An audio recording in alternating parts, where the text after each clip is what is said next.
Welcome to another edition of Mark's Inspiration. Glad you could join me today, as always, and today's topic is going to be dangerous men or a dangerous man. What do I mean by a dangerous man?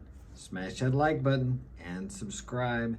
Share this with a friend, and we will continue. Smash, smash, smash. If I don't tell you to do that, they say you won't do it. So I know I watch a lot of videos and I forget to push the like button, and I really like them. And of course, I have already subscribed to most of the people I like to listen to. But anyway, dangerous man. What is the advantage of being a dangerous man? Well, it gives you a feeling of confidence. Now, when I say a dangerous man, that doesn't mean you have to go out and rob, steal, and pillage and rape or whatever. I'm not talking about that. I'm talking about the ability to be dangerous enough that if you get in a dangerous situation, you don't freak out and cry like a little girl. Okay, you know what to do. Your logic takes over and your subconscious mind reacts to the situation appropriately. Now, how do you get to that point? Well, you have to put yourself in some dangerous situations, which could be getting into a boxing ring and getting punched a few times, getting knocked down a few times. Hey, I tell you what, it's not going to kill you. I don't know how many times I've been knocked down. I can't count the times, okay? Hey, I'm still here. I'm still beautiful. Look at me, huh? No, but, I got a few cuts. I mean, you can see my eyes kind of messed up here. It might even look a little bit bigger, and I still have all my teeth. I wore a mouthpiece, so I've had a few broken bones in my hands from punching people, and I've had a broken rib a couple times, which was extremely painful, probably one of the most painful things I ever had. And when I fought the guy in prison and he had a half a horseshoe in his glove, that was pretty painful too. I don't know how many times he knocked me down, but, excuse me. But these things, and I survived that too, right? Okay, I had knots all over my head, cuts up here on my forehead. Hey, and I'm okay. I can still think today, most of the time. But these things give you a confidence, not that you have to get beat up with a guy with a horseshoe in his glove, okay? Or get your ribs broken. But these things give you the confidence you need and the ability to act and to react appropriately in dangerous situations without having to stop and think, because many times you are not going to have time to stop and think. For example, like I talked about the other day when I got robbed by the guys with guns. I had no time to think.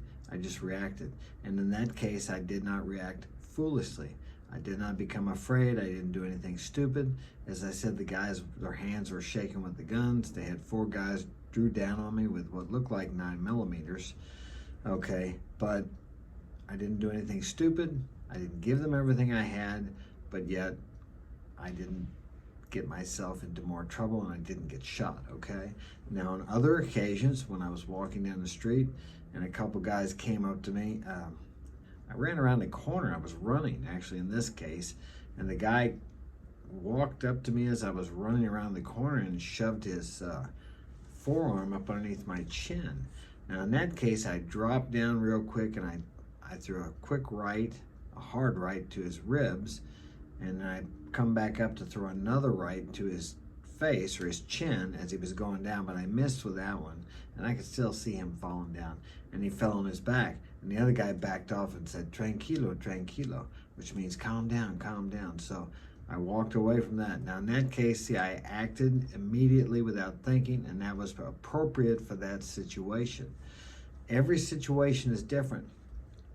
But when you train yourself, when you get into these situations, you know what to do and what not to do without even thinking about it, because you have put yourself into dangerous situations before.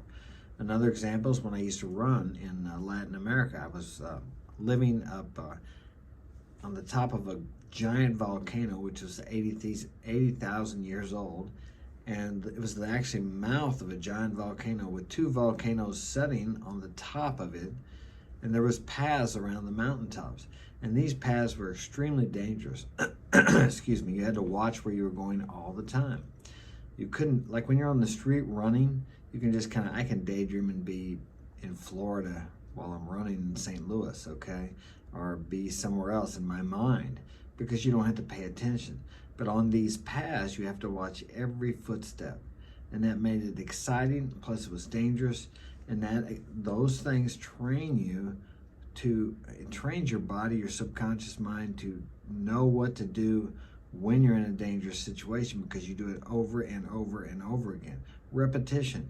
It's the same way you learn how to do multiplication tables. You did it over and over again to where someone can say, what's 6 times 6? 36. 7 times 7? 49. It's correct, right? I flunked math in high school. Okay, so it's the same thing with anything you do. So if you want to be capable and confident in dangerous situations, you start out by putting yourself in controlled, dangerous situations. And what is the point of all this? It will give you a confidence that you're not going to get from doing anything else. When you know that you can handle whatever comes up, I'm not saying I can handle everything that comes up, but so far I have. I don't believe anything will come up that I can't handle, although there are times. Emotional pain is the tough one for most of us guys, okay?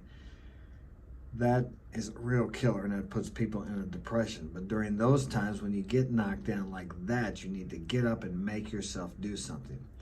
There have been times in my life where I just had to force myself to get up, to go do something. Then I would come back and sit down, and I would make myself get up again. And I did that until I started feeling better again. It's very difficult. It takes a great amount of willpower directed within yourself to make yourself do what you need to do. You're not always going to feel like doing what you need to do. And you're a man, it doesn't matter what you feel like. Those feelings are just to guide you in life. And if you're feeling depressed and down and you don't want to do anything, that's actually telling you you need to change something in your life. And only you can do that. Now, you can go to the doctor and take antidepressants. There's nothing wrong with that if you're working on yourself to get out of the situation or the way of thinking that has put you into that depression that you have to get medication. Because the medication only takes care of the symptom of the problem. The problem is within you. Now, I'm not a doctor. I'm not telling you to take your medication or not take your medication. I have to say that because I don't want to be liable. So, listen to your doctor, go to your doctor. But what I am saying is the problem is within you. You need to work on this. So if you have, I take medicine. I've been to the doctor before. I don't take anything now. I take as little medicine as I possibly have to. I remember when I broke my shoulder riding my son's scooter, the last thing he said was, "Hey Dad, don't get going too fast." And I thought, yeah, he's probably right. So I jumped off and I started to roll. And when I hit the ground, I heard my shoulder crack. The pain was intense. So I made it back to the car after it was like 100 feet away. I had to stop 3 times because I about passed out. So when I got home, I had some Vicodin, which is a narcotic left over from something years ago. And I took one of those because the pain was intense. Now I went to the hospital and they confirmed that my shoulder was broke. They gave me another bottle of Vicodin, 30 days. And I didn't take any more of that because the problem was the broken shoulder, the pain. Okay, now that medicine it covers up the pain. It deals with the symptom. The symptom is the pain. The problem is the broken shoulder. In that case, if I cover up the pain too much, there's a good chance I may do something to hurt it even more because I'm not feeling the pain. It's an indicator that something is wrong within me. I need to take a look at it and I need to deal with it. So pain of any kind, whether it be physical, emotional, mental, whatever, spiritual, metaphysical, is an indicator that you need to change something within yourself. It's a symptom of a deeper problem. So you need to remember that anytime you're experiencing any kind of pain. But I've got professional help before. I've asked for help from friends, from mentors, from psychologists. Actually, I have a psychologist. He's my best friend. We've been friends for 20 years, or 25 years, long time. He's helped me out, and I've helped him out. So there are many ways to deal with these problems, but that's what you have to do. You have to deal with the problems. Don't just cover them up. That's what some people do with addictions also. I've used a lot of drugs and drank a lot in my life. I haven't drunk for over 30 years now. I haven't done any drugs, illegal street drugs, for over 28 years, I think. So these things just cover up the problem, or they deal with the symptom and cover up the problem, so you never deal with the problem. The day will come when you will have to deal with the problem someday. So why not make that day today? There are plenty of people out there that will help you, professionals that can help you deal with these problems. Sometimes all it takes is for you to talk to someone. We just need to share this problem with someone. What do they say? Sharing a problem makes it half the weight or half the load. When you share it with someone else, you don't have to carry the whole load by yourself. So deal with these things, because the better you feel about yourself, the more you work on yourself, the better your world becomes. Your outer world becomes better, because your outer world is just a reflection of what's going on in here. When you fix this in here, miraculously your outer world transforms into something wonderful, because you feel wonderful in here. You got to get rid of the garbage, the trash, the baggage you have inside of you.